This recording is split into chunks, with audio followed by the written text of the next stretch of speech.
நெஞ்சம் நிறைந்த நேயர்களே, உங்கள் அத்துணை பேருக்கும் உங்கள் ஆத்மார்த்த ஜோதிடர் நங்கநல்லூர் டாக்டர் பஞ்சநாதனின் அன்பு வணக்கங்கள், வாழ்த்துக்கள்.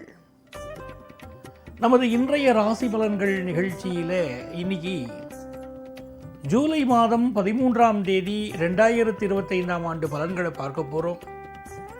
தமிழ் வருடத்தில் இது விசுவாவசு வருடம், ஆனி மாதம் 29ஆம் நாள் ஞாயிற்றுக்கிழமை. இன்னைக்கு காத்தால 8 மணி 10 நிமிஷம் வரைக்கும் சந்திர பகவான் திருவோணம் நட்சத்திரத்தில் பிரயாணம் பண்றார். அதன் மீது பயணம் செய்கிறார். இது ஒரு அற்புதமான நாள். இந்த நாளிலே நீங்கள் எல்லா வளங்களும் பெற எல்லாம் வல்ல இறைவனை நான் பிரார்த்திச்சேன். மேஷராசி என்பர்களே, மேஷராசிக்காரர்களுக்கு இன்னைக்கு ராசிக்கு அதிபதியாக இருக்கக்கூடிய செவ்வாய் பகவான் இருக்காரு. அவர் நமக்கு பூர்வ புண்ணிய ஸ்தானத்தில் இருக்கார். ஆகவே நல்ல வளமான நல்ல நாளாக இந்த நாள் மேஷராசி அன்பர்களுக்கு அமைகிறது. ராசிக்கு 10ஆம் இடத்திலே சந்திர பகவான் அமர்ந்திருக்கார். நீங்கள் ஒரு நல்ல தொழில் ஆரம்பிக்கணும், ஃப்ரெண்ட்ஸோடு உட்காந்து பேசுவீங்க, நல்ல பிஸ்னஸ் பார்ட்னர்ஸ் கிடைப்பாங்க. நம்ம ஒரு தொழில் ஆரம்பித்தோம்னா அந்த தொழில் நிரந்தரமாக இருக்கணும், 4 பேருக்கு சம்பளம் கொடுக்குறாப்புல அந்த தொழில் இருக்கணும் அப்படின்னு முடிவு பண்ணுவீங்க. மிக அருமையான ஒரு தொழில் ஆரம்பிக்கக்கூடிய வாய்ப்புகள், அதை பற்றிய சிந்தனைகள் இன்னைக்கு உண்டு. சுக்கிர பகவானுடைய அனுகூலம் அப்படின்னு பார்க்கும்போது சுக்கிர பகவான் இப்பொழுது உங்களுக்கு குடும்பஸ்தானத்தில் உட்கார்ந்துட்டார். அவருடைய அனுக்கிரகம் காரணமாக நல்ல கல்யாண செய்தி ஒன்று தேடி வரப்போகிறது. வெகு விரைவில் கெட்டி மேளம் உங்கள் குடும்பத்திலே முழங்கப் போகிறது. அவ்வளவு அருமையான நாள். என்ன ஒரு விஷயத்தில் கவனமாக இருக்கணும்னா, காது மூக்கு தொண்டை இப்போதான் சளி பிடிக்கும், இப்போதான் உடம்புல ஆரோக்கிய குறைவு இருக்கும், அதை மட்டும் என்னன்னு பார்த்துக்கணும். இந்த நாள் உங்களுக்கு எல்லா நலங்களும் உண்டாக முருகப்பெருமான பிரார்த்தனை பண்ணிட்டுலாம் ரொம்ப நல்லா இருக்கும்.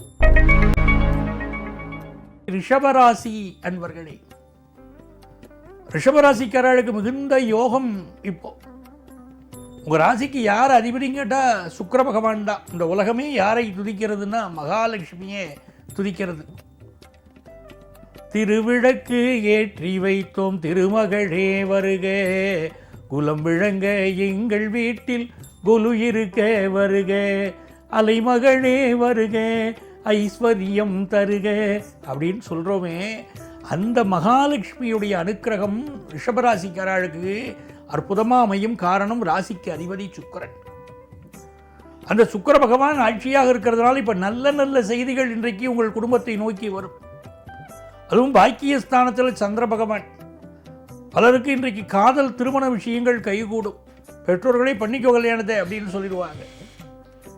வியாபாரத்தை பொறுத்த வரைக்கும் புதன் பகவானுடைய அனுகூலம் சிறப்பாக இருக்கிறதுனால கொடுக்கல் வாங்கல் இன்னைக்கு ரொம்ப திருப்தியாக இருக்கும். படிக்கிற ஸ்டூடெண்ட்ஸுக்கு ஆன்லைனில் நம்ம ஒரு கோர்ஸ் எடுத்து படிக்கலாமே, ரொம்ப நல்லா படிக்கலாமேங்கிற எண்ணங்கள் பெருகும். நல்ல நாள். மிதுன ராசி என்பர்களே, மிக அற்புதமான இந்த நாளாக இந்த நாளை நீங்கள் அமைச்சுக்கணும். அதுக்கு என்ன பண்ணணும்? முதல்ல பெருமாள் வழிபாடு செய்யணும். இந்த நாளை பொறுத்த வரைக்கும் யாருக்கும் வாக்கு கொடுக்கக்கூடாது. இந்த காரியத்தை நான் செய்து தரேன்னு வீணா வாக்கு கொடுக்கக்கூடாது.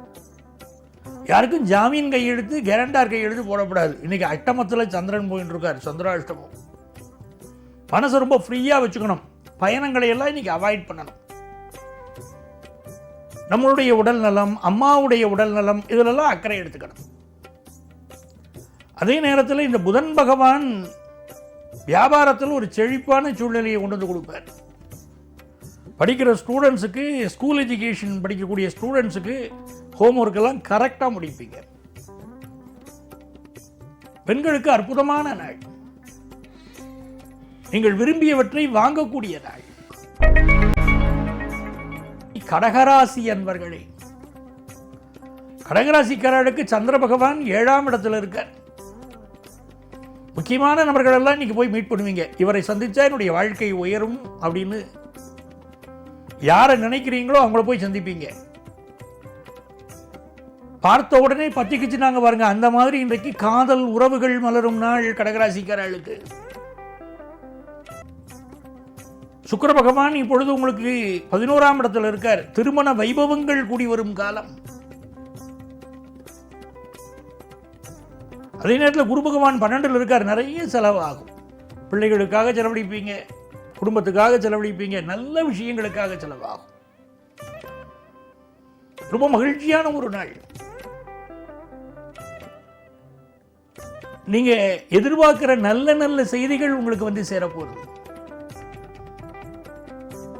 வியாபாரத்தில் நல்ல வளமான ஒரு சூழ்நிலை இருக்கும். எஜுகேஷன்ல ஒரு நல்ல முன்னேற்றம் இருக்கும். சிம்மராசி நேயர்களே, சிம்மராசிக்காரங்களுக்கு இந்த நாள் மிக யோகமான நல்ல நாளாக இந்த நாள் அமைகிறது. ராசிக்கு அதிபதியாக இருக்கக்கூடிய சூரிய பகவான் இப்பொழுது லாபத்தில் இருக்கார். அதுவே வாழ்க்கை பிரகாசமா இருக்கக்கூடிய ஒரு நாள். அவர் குருவோடு சேர்ந்து இருக்கார். நல்ல பணவரவு இன்னைக்கு வந்து சேரும். 6ஆம் இடத்துல சந்திர பகவான் போறார், திருவோண நட்சத்திரத்தில் போயிட்டு இருக்கார். நிறைய பேருக்கு புதுசாக வேலை தேடக்கூடிய எண்ணம், வேலை மாறிக்கக்கூடிய எண்ணம்லாம் இப்போ இருக்கும். ரொம்ப நல்ல நாள். ஹெல்த்தை மட்டும் பார்த்துட்டேன்னா போறோம், மிகச்சிறப்பாக இந்த நாள் இருக்கும். கன்னிராசி என்பர்களே, கன்னிராசிக்காரர்களுக்கு அந்த புதன் பகவான் லாபத்தில் உட்கார்ந்திருக்கக்கூடிய அற்புதமான நாள். புதன் லாபத்தில் அமர்ந்திருப்பது ஒரு நன்மை. குரு பகவான் குடும்பஸ்தானத்தை பார்க்கிறது ஒரு யோகம். ஆகவே பிசினஸ்ல ஒரு நல்ல நன்மையான நல்ல செய்தி தேடி வரப்போறது. குடும்ப வாழ்க்கையில குதூகலமான செய்தி வரும். சிந்தனை பண்ணிக்கிட்டே இருக்கீங்க. இன்னைக்கு எந்த விஷயத்தை எப்படி பண்ண போறோமோன்னு மனசுல குழப்பம் இருக்கு. மனைவி எப்படி சமாளிக்க போறோம், குடும்ப செலவுக்கு என்ன பண்ண போறோம், பிள்ளைகளுடைய திருமணத்துக்கு நம்ம முயற்சி பண்ணினாலும் சக்சஸ் ஆக மாட்டேங்குது, குழப்பம் இருக்கு இல்லையா அவங்க மனசுல. எல்லாவற்றிற்கும் நல்ல தீர்வு கிடைக்கக்கூடிய அற்புதமான நாள். ரொம்ப மகிழ்ச்சியா இன்னைக்கு இருப்பீங்க. துலாம் ராசி என்பர்களே, துலாம் ராசிக்காரர்களுக்கு நல்ல வேலை மாற்ற சிந்தனை இன்னைக்கு இருக்கும். தர்மாதிபதியா இருக்கக்கூடிய புதன் பகவான் கர்மஸ்தானத்தில் இருக்கார். உங்க முன்னோர்கள் பண்ணின புண்ணியம் இருக்கு பாருங்க, தர்மம் தலைகாக்கும்ங்கிறோமே, அப்படி உங்க முன்னோர்கள் பண்ணிய புண்ணியத்தினாலே இன்றைக்கு மிகச் சிறப்பான நல்ல செய்தி ஒன்று உங்களுக்கு தேடி வரப்போகுது. குரு பகவானுடைய கிருபா கடாட்சம் உங்க மேல இருக்கு. அதை விட வேற என்ன வேணும்? வாழ்க்கையில செல்வம், சந்தோஷம் எல்லாம் இன்னைக்கு உண்டு. விருச்சிக ராசி என்பர்களே, தொட்ட காரியங்கள் துலங்கும், நல்ல நாளாக இருக்கும். உங்க கம்யூனிகேஷன் வெற்றி பெறும். இந்த ஒரு வேலைக்கான இன்டர்வியூ இருந்துச்சுன்னா அந்த ஜாப் கிடைக்கும். பிசினஸ் மிகச்சிறப்பாக அமையக்கூடிய நல்ல நாளாக இந்த நாள் அமைகிறது. தனுசு ராசி என்பர்களே, ராசிக்கு அதிபதியான குரு பகவான் ராசியை பார்க்கிறது ஒரு யோகம். இந்த நாளை பொறுத்த வரைக்கும் பண பரிவர்த்தனைகள்ல மட்டும் கொஞ்சம் எச்சரிக்கையா இருக்கணும். கொடுக்கல் வாங்கல்ல கவனமா இருக்கணும். பணத்தை வாங்கிறவங்க திருப்பி கொடுக்க மாட்டாங்க, அப்ப கவனமா இருக்கணும் இல்லையா நம்ம. அதே போல பூர்வீக சொத்துக்கள் வந்து சேரக்கூடிய யோகமும் இன்னைக்கு உண்டு. புதன் பகவானுடைய அனுகூலம் அப்படிங்கிறது நீங்க கல்வியில கொஞ்சம் கான்சென்ட்ரேட் பண்ணணும்னு காட்டுறது. நல்ல நாள். மகர ராசி என்பர்களே, மகர ராசிக்காரங்களுக்கு சந்திர பகவான் ராசியிலே இருக்கார். யாரை பார்க்கணும்னு நினைச்சீங்களோ அவங்க உங்களை தேடி வருவாங்க. எல்லா காரியங்களும் இன்னைக்கு வேகமாக நடக்கும். குடும்பத்தில் சந்தோஷமான நிகழ்வுகள் இருக்கும். கொஞ்சம் வயிறு சம்பந்தப்பட்ட பிரச்சனைகள் இருக்கும், அதை மட்டும் என்னன்னு நீங்க பார்த்துக்கணும். கும்பராசி என்பர்களே, கும்பராசிக்காரர்களுக்கு நினைத்த காரியங்கள் இன்னைக்கு வெற்றி பெறும். ஒரு வேலை மாற்றம் பற்றிய செய்தி வரும், வேலை மாறுவீங்க. எல்லாம் நல்லா இருக்குங்க. ஹெல்த்தை பார்க்கணும் இல்லை நீங்க, அதுதான் முக்கியத்துவம் கொடுக்கணும் இன்னைக்கு. ஆனால் குரு பகவானுடைய இன்னொருள் இருக்கிறதுனால வாழ்க்கையில நினைத்த காரியங்கள் நடக்கும், சந்தோஷம் பெருகும், செல்வ செழிப்பு பெருகும். நல்ல நாள். உங்க குழந்தைகள் வாழ்க்கையில முன்னேற்றம் பெறும். மீனராசி என்பர்களே, மீனராசிக்காரங்களுக்கு இப்பொழுது சந்திர பகவான் லாபத்தில் இருக்கார். காதல் விஷயங்கள்ல வெற்றி உண்டு. இளைஞர்கள் சந்தோஷமா இருக்கலாம். வியாபார விஷயங்கள்ல நல்ல லாபம் வந்து சேரும். குடும்பத்தில் சுப நிகழ்ச்சி செய்தி ஒன்று இன்றைக்கு தேடி வரப்போகுது. ஆக மிக நல்ல நாளாக இந்த நாள் மீனராசி என்பர்களுக்கு அமைகிறது. அன்பர்களே, நாளைய பொழுதில் மீண்டும் சந்திப்போமா?